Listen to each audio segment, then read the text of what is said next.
Olá pessoal, vamos dar continuidade aos nossos estudos, só que agora com o tema da forma de governo do episcopado.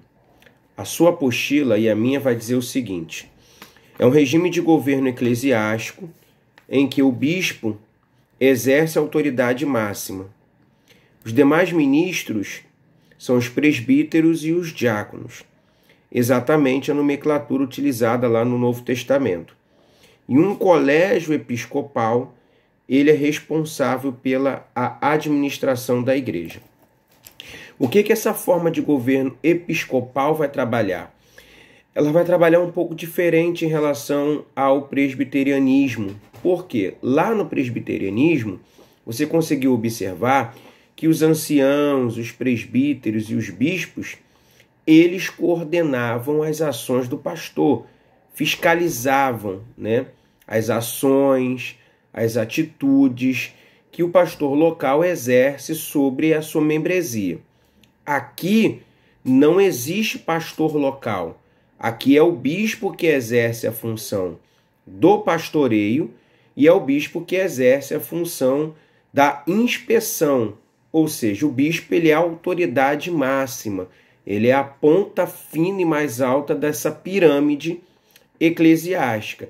E quem vem abaixo dele tem que entender que está submissa à sua liderança, àquilo que ele entende ser o correto, ser a verdade. É ao bispo que é dada a autoridade de fazer a inspeção para saber se o presbítero e se o diácono estão ali exercendo bem as suas funções e as suas tarefas.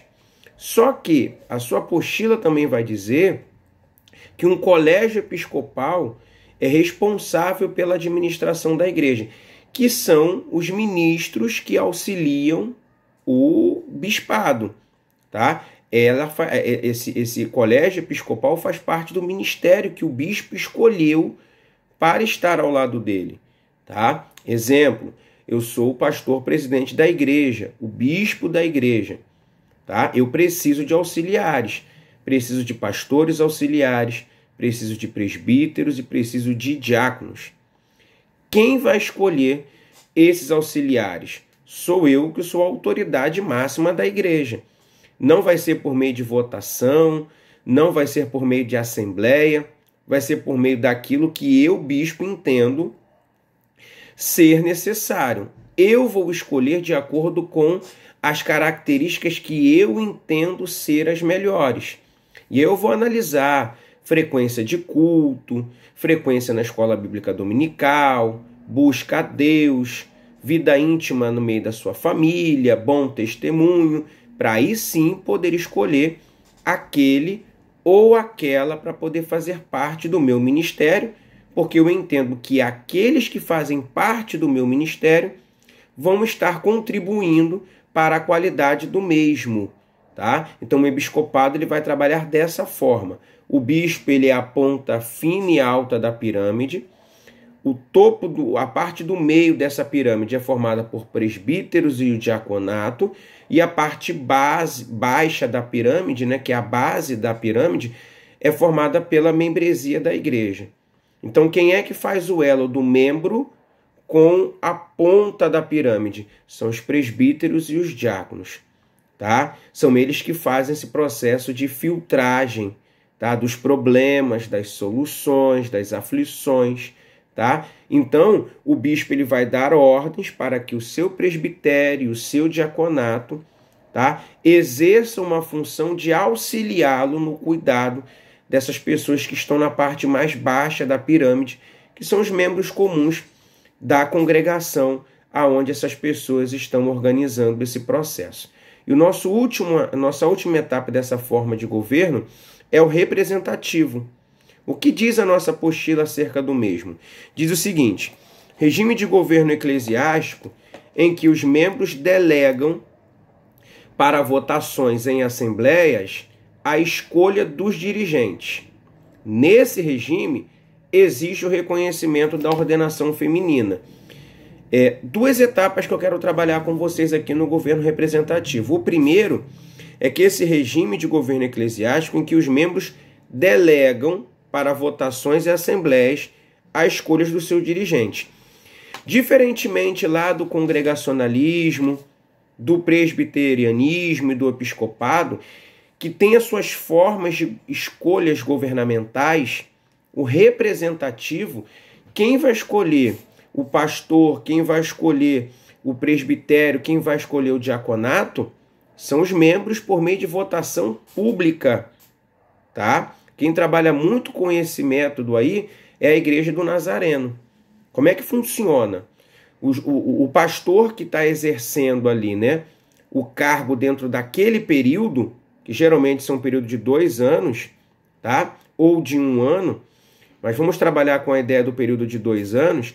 Então, o pastor que está ali coordenando o seu ministério naquele período de 2 anos, chegar no final daquele processo, ele vai ter que levantar uma assembleia geral, uma assembleia local, tá? Aonde ele vai se disponibilizar para a igreja a possibilidade de continuar o seu ministério, vai levantar pessoas para participar daquelas eleições e a membresia da igreja vai votar para decidir se o pastor vai continuar exercendo o seu ministério, se o diácono que ele escolheu vai ser alcançado por meio de votação pública e se o presbítero vai continuar exercendo o seu ministério. Exemplo do dia de uma assembleia local. Eu não fui escolhido pelo pastor para participar da eleição daquele ano. Só que eu quero participar. Eu tenho esse poder, eu tenho esse direito de chegar na assembleia local, levantar as minhas mãos e falar assim, eu quero competir ao cargo de diácono. Ou o próprio membro comum da igreja pode chegar no dia da assembleia local e falar, pastor, por que o senhor não escolheu o Leandro? Eu quero inserir o nome do Leandro na cédula de votação. Então, dentro do governo representativo, a igreja participa, colabora, ela tem voz, ela vai falar, ela vai escolher quem ela quer que comande ou que organize todo aquele processo eclesiástico, tá ok? Eu acho isso muito interessante, porque você dá voz à comunidade, você dá voz às pessoas, tá? Porque aqueles que estão exercendo determinado tipo de ministério, eles vão entrar por meio de votação. Se eles derem continuidade ao seu trabalho, se eles exercerem um bom ministério, se eles ofertarem um assistencialismo para essa membresia, eles vão entrar novamente no próximo fórum, na próxima votação. Agora, se ele entrou e não exerceu a sua função, não pregou a palavra, não fez as visitações, não compareceu à casa das pessoas, não exerceu o título que lhe foi competido, não tem o porquê dele ficar, né? Infelizmente, hoje nós temos muitas pessoas na igreja que têm os seus títulos, porém, não exercem os mesmos da forma adequada. E isso é muito ruim, porque por vezes você tem uma quantidade muito grande de diáconos, uma quantidade muito grande de presbíteros, de missionários, de obreiros, mas que não exercem a sua função. Você chega na igreja em alguns momentos, quem vai estar lá fazendo a obra é quem não tem o título. Não que ele não possa, não que ele não deva, mas a Bíblia vai dizer que a quem muito é dado, muito se é cobrado. Então, quem possui o título, que venha a ser cobrado pelo título que possui. Se de obreiro, que se cumpra o papel, se de diácono, que se cumpra o papel, e se presbítero, que se cumpra o papel. E se de pastor, que se cumpra o seu papel também. Então a igreja vê, a membresia vê, e como ela visualiza, ela tem o poder de ter voz, de falar, de se expressar. Tá ok, pessoal? Então essas foram as duas últimas formas de governo, o governo episcopal e o governo representativo. Tá ok? Eu espero que dentro dessas etapas que eu procurei dividir, vocês venham ser alcançados, eu tenha conseguido elucidar bem essas informações, que o nome do Senhor venha ser glorificado por meio desses estudos e a vida de vocês edificadas.